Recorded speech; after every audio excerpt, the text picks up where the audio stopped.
l'Unité régionale loisirs et sports Gaspésie-Île-de-la-Madeleine lance un appel de projet pour soutenir les initiatives jeunesse en loisirs culturels.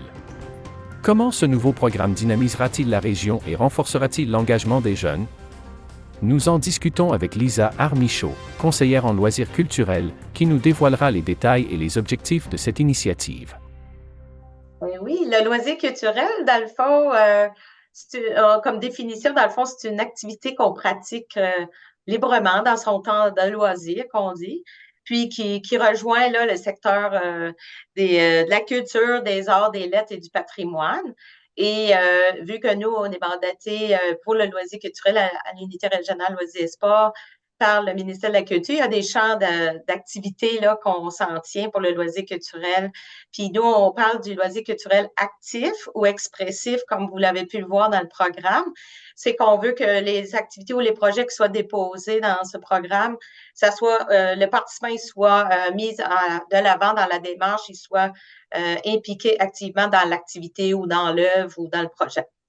Et dans les champs d'activité, ben, on retrouve les arts de la scène qu'on connaît, le chant, la musique, l'improvisation, le théâtre, tout ça. Ensuite, les arts littéraires, ben, on a ce qui touche le conte aussi, qui peut aller dans les arts de la scène ou bien les arts littéraires. Fait que l'heure du conte, le slam, la poésie, les lectures à voix haute, tout ça. Les gens vont se reconnaître. Fait que les bibliothèques cadrent souvent dans ce secteur-là. Les arts médiatiques et numériques, ben, on a l'illustration 3D, les balados, la radio, la télévision communautaire, tous les secteurs, le cinéma, vidéo aussi qui cadrent là. Les arts visuels, puis on met aussi les arts multidisciplinaires parce que c'est rare que souvent, quand on pense à des artistes ou des organismes, ils touchent plusieurs secteurs. Fait qu'il y en a qui font de l'art visuel avec un autre secteur. Alors, on a la peinture, l'illustration, la photographie, tout ce qui est qu'on crée, mais qu'on visuellement, on peut voir. Le secteur histoire et patrimoine, puis le dernier aussi des métiers d'art, des fois, ça se rejoint parce qu'on parle, tu sais, au niveau patrimoine, histoire, ben, tu sais, on a les sociétés d'histoire, de généalogie, tout ça, là, qui peuvent déposer des projets. Puis, tu sais, ils font des circuits du patrimoine, ils font des activités de généalogie, d'art généalogique, tout ça. Ben, la philatélie, des recherches d'archives et toutes sortes de projets là, patrimoniaux qui peuvent être mis de l'avant avec les jeunes. Puis, au niveau des métiers d'art, ben, on a tous les métiers traditionnels qu'avant, là, qu'on va penser surtout souvent au cercle des fermières qui font du tissage, tout ça, le tricot. Mais, tu sais, on a aussi là, les artistes qui travaillent le cuir, les ébénistes qui travaillent le bois, la poterie, le tricot, tout ça. Alors, tous ces organismes-là qui souhaitent mettre de l'avant une activité dans le secteur des métiers d'art, ben, c'est intéressant là, de soit s'associer avec des organismes ou des artistes dans le milieu. Alors pourquoi est-ce qu'on se parle aujourd'hui? C'est parce que dans le fond, on peut déposer un dossier, c'est ça que j'ai compris, tu nous en diras peut-être plus en détail tout à l'heure. Donc il y a un programme qui permet de soutenir des jeunes de 15 à 29 ans. Comment est-ce que ça fonctionne? Est-ce que c'est des jeunes eux-mêmes qui peuvent faire un appel pour recevoir de l'argent ou il faut passer par un organisme ou une municipalité ou quoi que ce soit d'autre? Ben, c'est une bonne question. Le programme s'appelle Soutien aux initiatives jeunesse en loisirs culturels pour les 15 à 29 ans. Mais en fait, c'est un organisme qui dépose. Alors, ça peut être une municipalité, un établissement scolaire, puis vu que les 15-29 ans, ben, au niveau secondaire, il y a quand même des élèves qui ont 15 ans, 15-16 ans et tout ça, mais aussi au niveau collégial, les centres professionnels peuvent déposer aussi. Puis, on a tous les organismes là, du milieu, les organismes culturels ou communautaires comme des maisons des jeunes, toutes les sortes d'organismes, là, les associations de personnes handicapées. Il y a tous les organismes là, qui voudraient, qui sont pas certains parce que nous, dans le programme, c'est marqué qu'ils doivent être membres chez nous. Mais sachez que pour être membre, il faut que la municipalité soit membre et tous les associations à l'intérieur de cette municipalité-là peuvent bénéficier de ce programme-là. Alors, il n'y a pas beaucoup de monde pas membre. Alors, il suffit de nous appeler si vous n'êtes pas sûr, mais je dirais que la majorité, ils sont incorporés, là, ils peuvent appliquer sur le programme.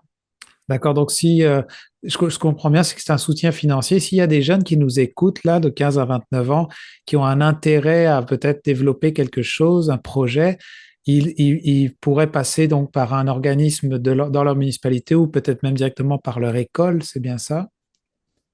Oui, effectivement. Puis c'est sûr que le délai est court pour déposer, c'est jusqu'au 1er octobre. Mais les, tu sais, les activités parascolaires, par exemple, dans une école, des jeunes qui souhaiteraient une activité spéciale organisée dans leur école, ça serait le vrai temps là, d'aller voir l'intervenant ou le technicien en loisirs, puis dirait ça serait le fun de mettre quelque chose en place. C'est sûr, nous, l'URLS, notre mandat, c'est dans le fond soutenir le développement. Alors, on tente de ne pas soutenir des activités qui existent déjà ou bien qui vont être bonifiées cette année dans l'école ou dans les municipalités. Il faut qu'il y ait une petite nouveauté. Puis aussi, nous, vu que le programme, il découle un peu d'un financement reçu du secrétariat à la jeunesse. Eux, ils ont une politique jeunesse là, québécoise de la jeunesse 2030 qui a été mise en place avec des axes d'intervention. Alors, les projets soumis doivent quand même répondre à des critères bien spécifiques. Et il y a 5 axes d'intervention. Alors, les projets peuvent tourner autour de 5 axes, puis ils doivent répondre à un ou des axes là, dans la définition de leur projet, là, disons. Là. Fait qu'ils peuvent jouer parce qu'il y en a un exemple, la persévérance et la réussite éducative. Fait qu'on peut supposer que si une école dépose, ils peuvent jouer là-dessus. Puis les saines habitudes de vie, les environnements sécuritaires, c'est un autre axe.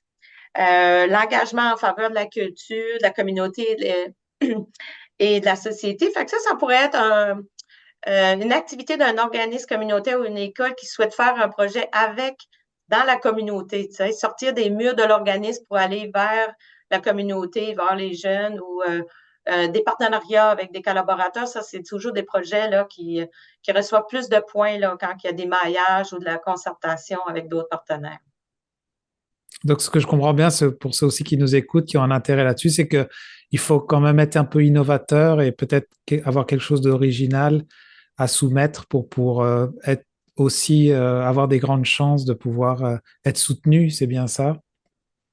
Oui, effectivement. Puis, tu sais, on voudrait soutenir tout le monde, effectivement, là, mais tu sais, l'enveloppe elle est de 20 000 pour la région au complet, tu sais, puis on a les îles de la Madeleine, la Gaspésie au complet. Alors, on sait qu'il y a beaucoup, beaucoup de besoins dans le milieu, puis on a déjà eu beaucoup d'appels là depuis quelques jours.